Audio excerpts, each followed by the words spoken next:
By deciding in full sovereignty to nationalize the Société des Mines de l'Aïr-Somaïr, the state of Niger is simply delivering justice to the Nigerian people whose rights have been plundered for more than half a century through the shameless exploitation of a strategic resource uranium, which was supposed to bring prosperity to the people of Niger. Welcome again to another episode of the WSXM channel. You don't know, my name is Stefan. So thanks for watching. So the French government is taking the Nigerian government to court. They are suing them over their own uranium mine. And why now and why is it important? Because we on June 21st, President Adamani nationalized the uranium mine in Niger. So hence the reason why the French are obviously upset, because they're gonna lose trillions of dollars from losing this uranium mine, because Niger has one of the 7th biggest uranium mine in the world, and one of every 3 light bulbs that powered in France is from Niger uranium. So 25%, almost 25% of their energy is from Niger. So you can see the reason why they're highly upset, because the mine is now run by the government and nationalized. So let me give you a little backstory as well to see if you can get up to why this is happening. In the 60s, when the French was colonized African countries, there was 14 of them. I cannot go to all 14 now, but I'll just tell you a few. Mali, Niger, Burkina Faso, Senegal, Cameroon, Togo, Guinea, and a few others. But Guinea was the first one to stood up and said, we want our independence, we want our sovereignty. So what did the French do? They draw up a constitution and a contract stating that every single minerals and resources in the country, under the ground, France have rights to all of it forever. And only when they refuse, they don't want it, they can sell it to other people. So that was the deal that was pushed. And also you have to use our CFA franc.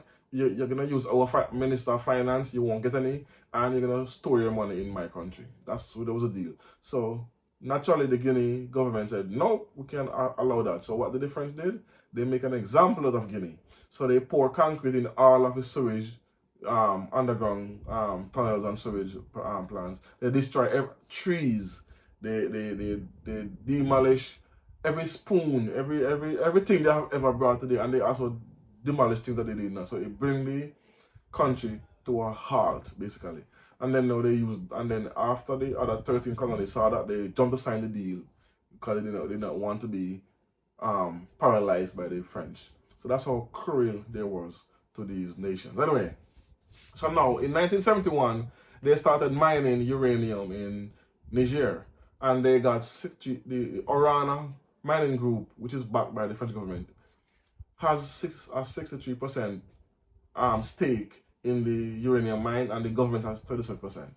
But even though the government had 37%, it did not mean anything, because at the time, Bossard, which was the president then, he was a puppet. He was put there by the French, so they wasn't paying any taxes, they wasn't giving any jobs to the locals, and they wasn't giving the government the right amount of money they had to be getting, because there was so many red tape. And anyway, because the president at the time, Bossari, was a puppet.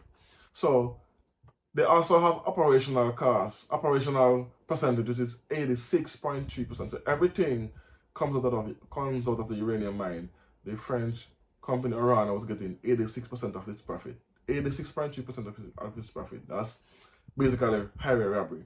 So this government stated, when they went in, said no, this can't happen. So they started to they deny the renewal of license and stuff to mine in the country. And they also blocked the export of the uranium. Why? Because the French openly are aggressive to Niger. We all know this, and they also fund groups against them as well. So President Adamani stated that we're going to nationalize the mine, which means they're going to run the mine themselves. So the French know the big loss this is, because think of this. Since 1971 to 2024, they have been mining uranium and getting 86.3% of the profit. So think about it. We're talking about trillions on top of trillions of dollars from just one mine. When we say one mine, it's the 7th biggest mine in the world for uranium. So every 3 light bulbs, it was said that every 3 light bulbs, one of them is powered by uranium from Niger. So that's mean like 1/3 of all their power is from Niger. So you can see why they don't want to lose it and why they are suing them and bringing them to court. And I think that they are bringing them into Washington, in the Washington court. But you know, I can't say junta. The president, Adamani, don't care about that because you cannot own the rights of a country that's sovereign and independent to their resources for lifetime. No, that doesn't work. That was a bad deal.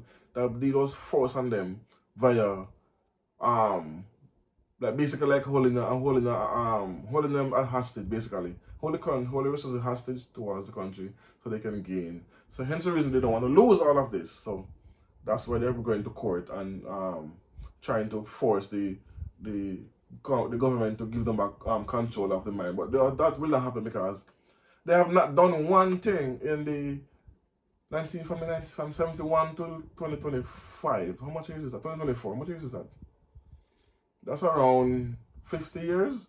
So imagine that they have not invested not 1 cent in Niger since 1971. They have not built a road. They're not hiring the local. They're not nothing. They have done putting no infrastructure, no nothing. So they're making trillions of dollars, but the country not seeing a penny of it. So President Adamani and his ministers, they raided, when they used the government, they raided the offices of Orana, and they found, first of all, they wasn't paying taxes because they was sending them bills and from back pay, and they was telling them he won millions and millions of dollars and they didn't want to pay it. So they raided the office, confiscate laptops, electronics, and then they found evidence of all of what I'm telling you. So hence the reason why they have the right to take the mine. So even if they go to court, they have done so much wrongs in the country, and they documented it, and it was found. It won't make a difference if they go to court. But they are worried of not losing that kind of energy that they're gonna lose, because imagine that 1/3 of your country is run by uranium out of Niger, a country they claim is poor, and they're not humans. Because remember they tell us we're not humans and we're uneducated and all of this. So imagine you're telling somebody who is boosting your economy, giving you energy, and you're gonna turn and tell this person, hey, do what I say or else.